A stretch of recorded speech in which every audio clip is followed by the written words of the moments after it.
এখন থেকে মদ বন্ধ করে দেওয়া হচ্ছে। এইটা হচ্ছে বিজেপি। এইটাই মূলত রাজ্য সরকারের তরফে প্রতিষ্ঠা করার চেষ্টা করা হচ্ছে। না আমাদের অ্যাপ্রুভাল নেওয়া হয়েছে, না আমাদের থেকে নির্দেশ কিছু এরকম পেয়েছে। মানুষকে কমিশনের বিরুদ্ধে খেপিয়ে দাও। মানুষকে খেপিয়ে দিলেই মানুষ আর বিজেপির দিকে ভোট দেবে না। মানুষ কমিশনকে গালমন্দ করবে এবং এতে লাভ হবে কাদের? যেখানে নির্বাচন রয়েছে সেখানে dry day it's okay, but যেখানে নির্বাচন নেই সেখানে ড্রাই ডে এই ঘোষণা করে দেওয়া, এটা নেপথ্যে বড় ষড়যন্ত্র রয়েছে। গোটা রাজ্য জুড়ে মদ বন্ধ, ফলে কেউ গিয়ে মদ্যপান করতে পারবেন না। বার ফার সমস্ত জায়গাতে কার্যত টাঙিয়ে দেওয়া হচ্ছে একটাই, dry day, dry day, dry day.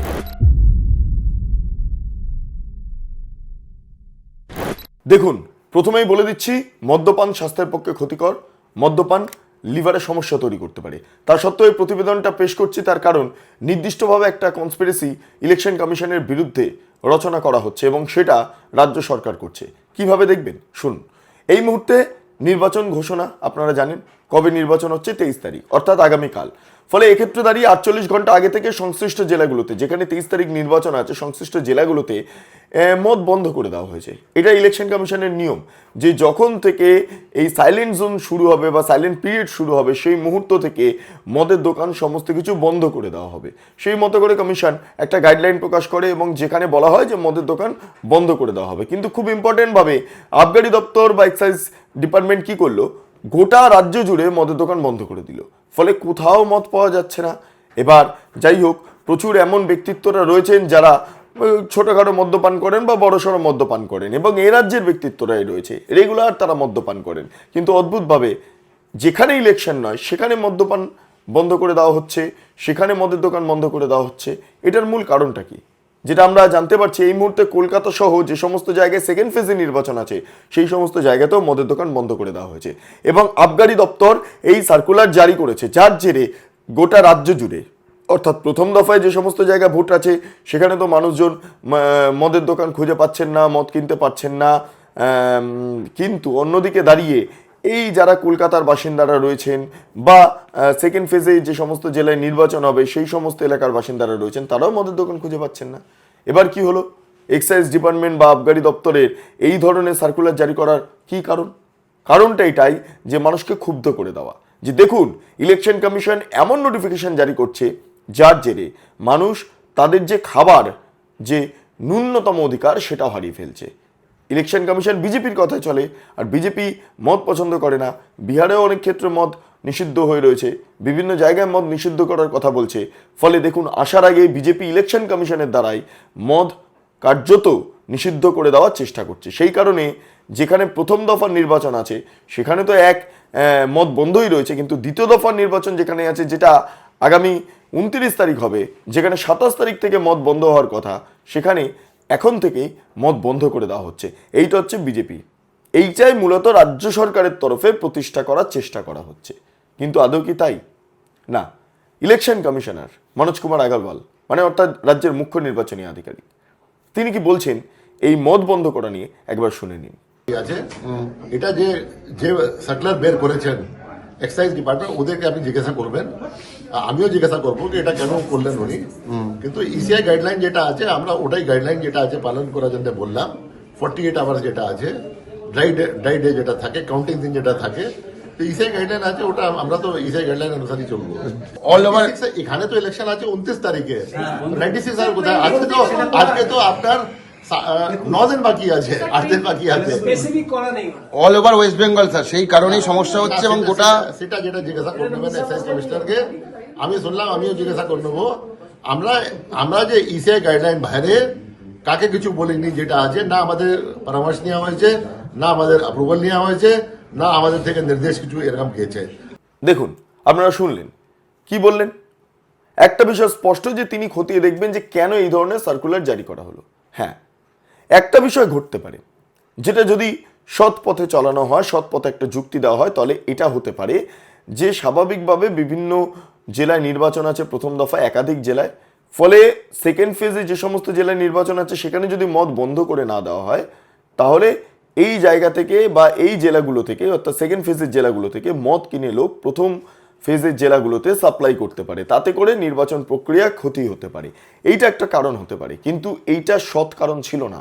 অসৎ কারণ এটাই যে ইলেকশন কমিশনের বিরুদ্ধে মানুষকে ক্ষুব্ধ করে দিতে হবে, মানুষকে লেলিয়ে দিতে হবে। তাহলে তার অন্যতম উপায় কি?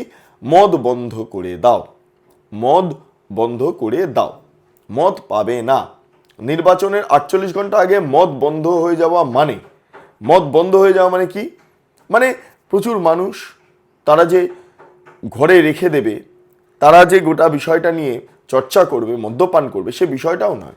ধরা পড়লেই কেস, একদম। কেউ যদি মজুত করে রাখে ঘরে, সেটাও ভয়ঙ্কর, সেটাও ধরা পড়লে কেস। ইতিমধ্যে প্রচুর প্রচুর মদ কার্যত উদ্ধার হয়েছে, বেআইনি মদ, বেআইনি গঞ্জিকা ইত্যাদি ইত্যাদি। ফলে সবটা মিলিয়ে ইলেকশন কমিশন সক্রিয়, কিন্তু ইলেকশন কমিশন যতটা না সক্রিয়, তার চেয়ে আবগারি দপ্তর আরও সক্রিয়তা দেখিয়ে একটাই জিনিস প্রমাণ করলো, সেই জিনিসটা হলো যে ভাই মানুষকে খেপিয়ে দাও, মানুষকে কমিশনের বিরুদ্ধে খেপিয়ে দাও। মানুষকে খেপিয়ে দিলেই মানুষ আর বিজেপির দিকে ভোট দেবে না, মানুষ কমিশনকে গালমন্দ করবে, এবং এতে লাভ হবে কাদের? লাভ হবে আমাদের। এটাই মূলত টার্গেট, এবং এই টার্গেটটাকেই বাস্তবায়িত করা হচ্ছে। সেই কারণে আবগারি দপ্তরের তরফে সুকৌশলে এই সার্কুলার জারি করা হচ্ছে যে গোটা রাজ্য জুড়ে মদ বন্ধ, গোটা রাজ্য জুড়ে মদ বন্ধ। ফলে কেউ গিয়ে মদ্যপান করতে পারবেন না। বার ফার সমস্ত জায়গাতে কার্যত টাঙিয়ে দেওয়া হচ্ছে একটাই, dry day, dry day, dry day. ভাবুন ভাবুন, ভাবা প্র্যাকটিস করুন। যেখানে নির্বাচন রয়েছে সেখানে dry day, it's okay, but যেখানে নির্বাচন নেই সেখানে ড্রাই ডে এই ঘোষণা করে দেওয়া, এটা নেপথ্যে বড় ষড়যন্ত্র রয়েছে। মানুষকে ক্ষুব্ধ করার, মানুষকে ক্ষিপ্ত করার এই ষড়যন্ত্র অত্যন্ত ভয়ঙ্কর। যাই হোক, গোটা বিষয়টা নিয়ে রাজ্য রাজনীতিতে নানা রকম প্রভাব ফেলতে শুরু করেছে। আরেকটা বিষয়, খুব সন্তর্পণে আরেকটা মোটরসাইকেল নিয়ে একটা সার্কুলার জারি করা হয়েছিল, এবং সেখানে বলা হচ্ছে সন্ধ্যে 6টা থেকে ভোর 6টা পর্যন্ত মোটর বাইক নিয়ে যাতায়াত করার ক্ষেত্রে নানা রকম বিধিনিষেধ লাগু করা হচ্ছে। বেশ, সেটা তো হবেই, যা বাইক বাহিনীর দাপট রয়েছে, তৃণমূলের বাইক বাহিনীর যে দাপট, সেটা নিয়ে তো আলোচনা রয়েছে। তবে যাই হোক, আরেকটা বিষয় খুব ইম্পর্টেন্ট এখানে, অনেকে বলা হচ্ছে যে বাইক বেরোলেই পুলিশ তুলে নেবে, বাইক বেরোলেই কমিশন তুলে নেবে, কিন্তু অ্যাকচুয়ালি তা নয়। এই যে মোটর বাইক নিয়ে যে নোটিফিকেশন জারি করা হয়েছে, সেটার মূল বিষয়টা কি জানেন? র্যাপিডো বা যারা ট্রাভেল করছে, ফলে তাদেরকে ধরা যাবে না নির্দিষ্ট কারণ। এমার্জেন্সি সার্ভিসের ক্ষেত্রে এই যে বিভিন্ন রকম যে সার্ভিসগুলো হয়, জোম্যাটো বা অন্যান্য বিভিন্ন খাদ্য সংক্রান্ত যে সমস্ত ওয়েবসাইটগুলোর মাধ্যমে অর্ডার দেওয়া হয়, সেই সমস্ত সার্ভিসগুলোতে কোনো প্রভাব পড়বে না, মেডিকেল সার্ভিসে কোনো প্রভাব পড়বে না। অনেকে ওষুধ, মেডিকেল সার্ভিস এই সমস্তর ক্ষেত্রেও বাইক ব্যবহার করেন, ফলে সেক্ষেত্রেও কোনো প্রভাব পড়বে না। কিন্তু অদ্ভুতভাবে সার্কুলারটা এমনভাবে ছড়ানো হচ্ছে, এমনভাবে সুকৌশলে বলা হচ্ছে যে তৃণমূলের তরফে বিশেষ করে, যে এই সমস্ত এমার্জেন্সি সার্ভিসের ক্ষেত্রেও বিধিনিষেধ আরোপ করছে কমিশন। ফলে মানুষকে কমিশনের বিরুদ্ধে একদম ক্ষুব্ধ করে দেওয়ার যে প্রয়াস, সেটা চালানো হচ্ছে, একদম এটাই চালানো হচ্ছে। ফলে এক্ষেত্রে দাঁড়িয়ে আমরা বারবার একটাই জিনিস লক্ষ্য করছি, মানুষকে কমিশনের বিরুদ্ধে ক্ষিপ্ত করার অন্যতম কারণ, যদি কমিশনের বিরুদ্ধে মানুষ ক্ষুব্ধ হয়ে হাতে আইন নিয়ে নেয়, বা তার পাশাপাশি কমিশনকে কাজ করতে না দেয়, বা বিজেপির বিরুদ্ধে যাতে মানুষ ভোট দেন, এইটা সুনিশ্চিত করতে হবে। সেই কারণের জন্য এই মোটরসাইকেল হোক, এই আবগারি দপ্তরের নোটিফিকেশন হোক, এই সমস্ত বিষয়গুলোকে কেন্দ্র করে মানুষকে ক্ষুব্ধ করার যে প্রয়াস, সেটা চালানো হচ্ছে। কিন্তু মানুষ অত্যন্ত সচেতন হয়ে গিয়েছেন। সোশ্যাল মিডিয়ার যুগে দাঁড়িয়ে মানুষের কাছে নোটিফিকেশনটা চলে আসছে, তারা পড়ছেন, দেখছেন, ভাবছেন, ভাবা প্র্যাকটিস করছেন। ফলে এক্ষেত্রে দাঁড়িয়ে মানুষকে ভ্রান্ত করার কোনো রকম সুযুক্তি আমরা খুঁজে পাচ্ছি না। যাই হোক, আপনারা যদি অবশ্যই পান, তাহলে কমেন্ট সেকশনে জানান যে কীভাবে কমিশনকে মেলাইন করা যেতে পারে, কারণ এটা তো একটা এখন এই মুহূর্তে ট্রেন্ড হয়ে দাঁড়িয়েছে।